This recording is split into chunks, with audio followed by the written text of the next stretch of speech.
Bem, amados irmãos, bom dia, a graça e a paz do nosso Deus.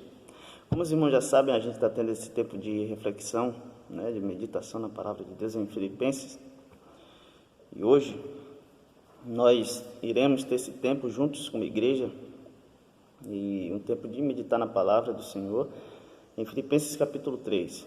Nós estaremos fazendo a leitura do versículo 1 ao versículo 11 e nós iremos abordar aqui um assunto importante, oportuno para nossas vidas como igreja.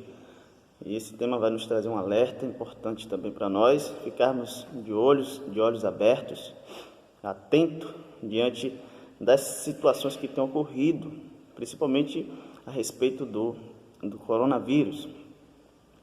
E antes da gente ler o texto, é interessante a gente pensar um pouco e ver que muitos têm usado a palavra de Deus como um alto benefício para si próprio. Muitos têm usado e abusado da fé daqueles que professam crer na pessoa de Cristo Jesus. E isso é preocupante. E nós temos que estar atentos diante disso. Nós temos que fazer com que a mensagem do Evangelho ela não se torne algo superficial, ralo, mas que de fato a mensagem do Evangelho de Cristo Jesus seja anunciada como ela foi no passado. A gente precisa trazer o brilho da mensagem do Evangelho. A mensagem do Evangelho qual aponta para Cristo Jesus, o nosso Rei, o nosso Senhor, o nosso Salvador, aquele que veio, habitou entre nós, morreu, mas que ao terceiro dia ressuscitou, ao qual aqueles que professam a fé nele, que se arrependem dos seus pecados, têm a vida e vida eterna com Cristo. E essa mensagem do Evangelho, ela tem sido de alguma forma atacada, ela tem sido mal anunciada, vamos assim dizer, por alguns. E alguns têm abusado e usado a palavra de Deus como um alto benefício para si próprio. E a gente pensa, talvez a nossa preocupação não esteja com as pessoas lá fora, com aqueles que dizem não crer no Evangelho. Mas diante dessa situação, também a nossa preocupação ela deve estar voltada para a igreja, para dentro da igreja. Porque existe aqueles que estão dentro da igreja, que demonstram uma falsa humildade, um falso amor e que de alguma forma querem diluir o Evangelho, querem fazer com que o Evangelho seja algo superficial, ralo, enganando alguns. E nós devemos nos preocupar com isso e ficarmos atentos com os lobos que estão vestidos de ovelhas dentro da igreja. Então, a gente vai falar um pouco sobre a fé salvífica. E a salvação ela só ocorre por meio da fé em Cristo Jesus, o nosso Senhor. Não é por obras. E Paulo vai dizer isso em Efésios, que a salvação só é por meio da fé em Cristo Jesus. Não é por meio das obras, para que ninguém se glorie. Isso é o Evangelho, isso é maravilhoso, porque a salvação não depende de mim, não depende de nós. A salvação não é pelaquilo que eu vou fazer hoje, ou vou fazer amanhã. A salvação não é por eu ajudar aqueles que estão necessitando nesse tempo do coronavírus. A salvação não é por isso, não é por obras, não é pelo que eu e você pode fazer. A salvação é por meio daquilo que Cristo fez na cruz do Calvário. Louvado seja Deus por isso. A sua obra magnífica, maravilhosa, agradou o Pai de uma vez por todas. Com um sacrifício perfeito, um sacrifício sem mácula, sem mancha, sem defeito algum. Ele viveu uma vida santa e nele não foi achado pecado algum. E o sangue o qual desceu da cruz é o que nos lava, nos purifica, nos santifica e nos faz ter a salvação mediante a sua morte. Então, a nossa fé ela tem que estar pautada na pessoa de Cristo. Como a palavra vai dizer, a fé é um dom qual Deus nos concede para que essa fé, esse dom se volte para Ele. Isso é maravilhoso. Isso é magnífico. Louvado seja Deus por isso. Vamos ler o texto em Filipenses. Se você tiver com sua Bíblia aí perto, pegue, abra no capítulo 3, que nós estaremos fazendo a leitura agora. Olha o que Paulo vai dizer. Meus irmãos, quanto às outras coisas, alegrai-vos no Senhor. Para mim não é difícil escrever-vos as mesmas coisas, e isso vos dá segurança. Tomai cuidado com esses cães, cuidado com os maus obreiros, cuidado com a falsa circuncisão, porque nós é que somos a circuncisão, nós os que servimos a Deus em espírito, e nos orgulhamos em Cristo Jesus, e não confiamos na carne. Se bem que eu poderia até mesmo confiar na carne. Se alguém pensa que pode confiar na carne, muito mais eu, circuncidado no 8º dia, da descendência de Israel, da tribo de Benjamim, hebreu de hebreus. Quanto à lei, fui fariseu. Quanto ao zelo, persegui a igreja. Quanto à justiça que há na lei, eu era irrepreensível. Mas o que para mim era lucro, passei a considerar perda, por amor de Cristo. Sim, de fato também considero todas as coisas como perda, comparadas com a superioridade do conhecimento de Cristo Jesus, meu Senhor, pelo qual perdi todas essas coisas. Eu as considero como esterco, para que possa ganhar Cristo e ser achado nele, não tendo por mim a justiça que procede da lei, mas sim a que procede da fé em Cristo, a saber, a justiça que vem de Deus pela fé, para conhecer Cristo e o poder da sua ressurreição e a participação dos seus sofrimentos, identificando-me com ele na sua morte, para ver se de algum modo consigo chegar à ressurreição dos mortos. A gente vai falar um pouco sobre a fé salvífica. Eu queria apenas abordar aqui rapidinho 2 pontos a respeito dessa fé, que a fé salvífica, ela vai fazer com que a gente renuncie à justiça própria. E a gente viu isso aqui no texto, como Paulo fala, aquilo que para ele era lucro, ele considera todas essas coisas como perda,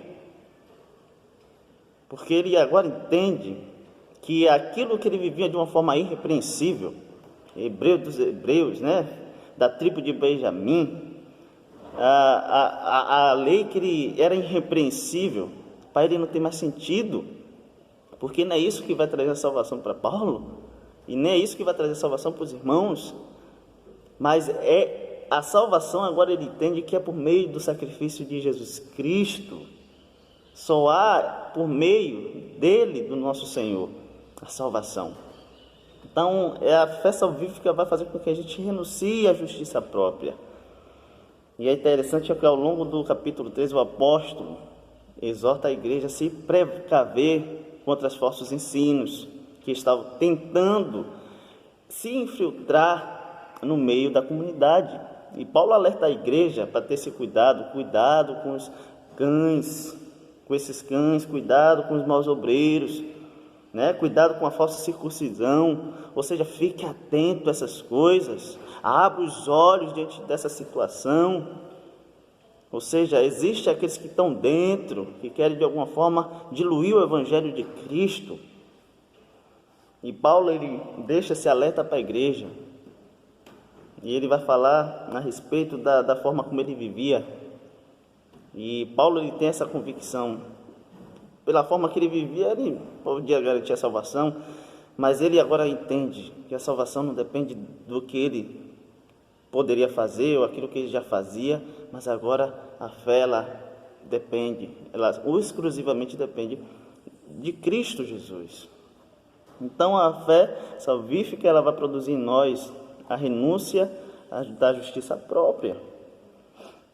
E essa fé salvífica, a qual vai fazer com que a gente renuncie à justiça própria, ela vai nos levar a nos agarrar em uma pessoa, o qual é maior do que todas essas coisas. Ela vai nos fazer agarrar em Cristo Jesus, E a gente vai ver que essas coisas, qual Paulo ele anunciou aqui com uma clareza, enquanto ali ele era irrepreensível, e ele fala que no que para mim era lucro, ele passou a considerar como perda. Agora, por que ele passou a considerar como perda? Por amor a Cristo Jesus. Então fica esse alerta aí, cuidado com os cães. Paulo alerta a igreja mediante a isso. Mas o que é mais interessante nisso aqui é a gente se apropriar-se da justiça divina, da justiça de Deus. E o apóstolo Paulo declara que sua confiança fundamenta-se totalmente na justiça divina, no versículo 9, verso B. Olha o que Paulo vai dizer: mas sim, aqui procede da fé em Cristo Jesus, a saber, a justiça que vem de Deus pela fé. Paulo, em Efésios, capítulo 2, versículo 8 em diante, Paulo vai dizer que a salvação ela não é por meio das obras. Por que não é por meio das obras? Para que ninguém se glorie, para que ninguém bata no peito e diga: eu fiz, eu sou salvo pelo aquilo que eu fiz. Não. Aí Paulo vai dizer que a salvação só é por meio da fé em Cristo Jesus, o nosso Senhor. Então fica aí esse alerta para nós como igreja, que a salvação não é por meio daquilo que a gente pode fazer, mas é por meio daquilo que Cristo já fez na cruz do Calvário. A gente precisa trazer o Evangelho, o brilho do Evangelho novamente. As pessoas têm, de alguma forma, tratado a mensagem de Deus como sendo uma mensagem qualquer.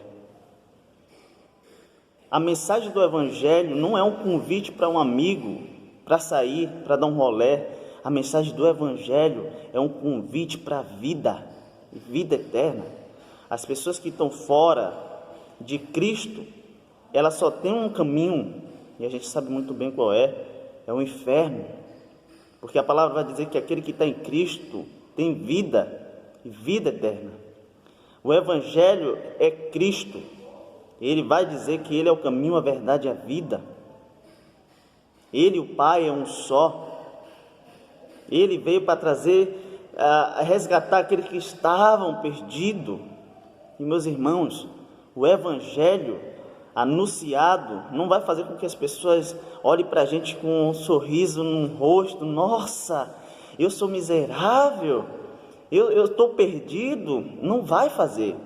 As pessoas vão olhar para nós com um olhar de desprezo, vai nos odiar, porque a mensagem do Evangelho, ela vai trazer para nós aquilo que de fato a gente é. A palavra vai dizer que a gente andava no pecado, a gente andava nas trevas, e Deus, com sua graça e misericórdia, Ele nos resgatou das trevas e nos trouxe para a sua maravilhosa luz. Ele abriu nossos olhos, Ele tirou a escama dos nossos olhos, fez com que a gente enxergasse onde nós estávamos, para onde a gente estava indo. A mensagem do Evangelho não vai fazer com que as pessoas nos amem, porque a mensagem vai apontar para aquela pessoa para onde é que ela está indo. Você sem Cristo está indo para o inferno. E a gente precisa voltar a sentir essa sensibilidade no nosso coração, um ardor de levar a mensagem de Deus com amor para essas pessoas, por mais que ela naquele momento não entenda. Mas o Evangelho é a pessoa de Cristo Jesus. A gente precisa apresentar para essas pessoas a Cristo, aquele que veio, o Verbo que se fez carne, desceu, habitou entre nós, aquele que disse que era necessário que Ele sofresse e morresse, mas que ao terceiro dia Ele ressuscitou, Ele vivo está. Aquela passagem maravilhosa, a qual Maria vai no túmulo, chegando lá, a pedra removida, e vendo que o corpo não estava mais lá, ela perplexa. Os anjos, o pó estava ali, disse: a quem procura? Por que procura entre os mortos aquele que vive? Nosso Rei Jesus está vivo. O Evangelho é uma pessoa, e essa pessoa é Jesus Cristo. E a gente precisa anunciar o Evangelho. Ele veio resgatar aqueles que estavam perdidos, e eu e você estávamos perdidos, mas pela graça hoje nós somos salvos em Cristo Jesus. E se você que está nos assistindo ainda não tomou uma decisão por Cristo, meus irmãos, gente, o mundo não tem nada a nos oferecer. O Evangelho vai fazer com que os nossos olhos se voltem para algo que está no céu, não para esse mundo. O Evangelho vai nos levar a pensar nas coisas eternas em Cristo Jesus. E que Deus te abençoe. E eu quero terminar aqui com o versículo 1 do capítulo 3, quando Paulo vai dizer, meus irmãos, quanto as outras coisas, alegrai-vos no Senhor. A alegria do cristão está em Jesus Cristo. Meus irmãos, gostaria de terminar agora esse tempo com o versículo 1 do capítulo 3 de Filipenses, no qual Paulo vai dizer, meus irmãos, quanto às outras coisas, alegrai-vos no Senhor. A alegria do cristão está na pessoa de Jesus Cristo. A alegria do cristão está em Jesus. E Paulo continua dizendo, para mim não é difícil escrever-vos as mesmas coisas, e isso vos dá segurança. Nós precisamos anunciar o Evangelho à nossa igreja, dia após dia, repetir o Evangelho, para que o Evangelho não fique apenas na nossa mente, mas que desça para o nosso coração. E esse Evangelho nos leva a fazer isso, qual Deus nos designou como igreja, e de pregar o Evangelho a toda criatura. Então precisamos repetir, precisamos edificar a igreja na palavra de Deus, precisamos se firmar exclusivamente no Evangelho, que é Cristo Jesus, nosso Senhor e Salvador. Eu gostaria de encerrar orando por nós como igreja. Senhor, bendita é a Tua palavra e digna de aceitação, Senhor. Nós louvamos a Ti, porque o Senhor nos resgatou das trevas e nos trouxe para a Tua maravilhosa luz. Que a Tua palavra ela possa ficar em nossos corações e fazer com que a gente, no nome de Jesus, dê frutos que glorifiquem o Teu santo nome, Senhor, que traga glória ao Teu nome. A nossa oração também é que o Senhor converta corações nessa comunidade, que o Senhor traga pessoas ao arrependimento, à confissão de fé na pessoa de Cristo Jesus, e que o Senhor nos use como igreja, nos ajuda a estar firmado na rocha, firmado no Evangelho, que é Cristo Jesus. Que o Senhor nos abençoe, no nome de Jesus. Amém. Que o Senhor te abençoe e te use no nome de Jesus.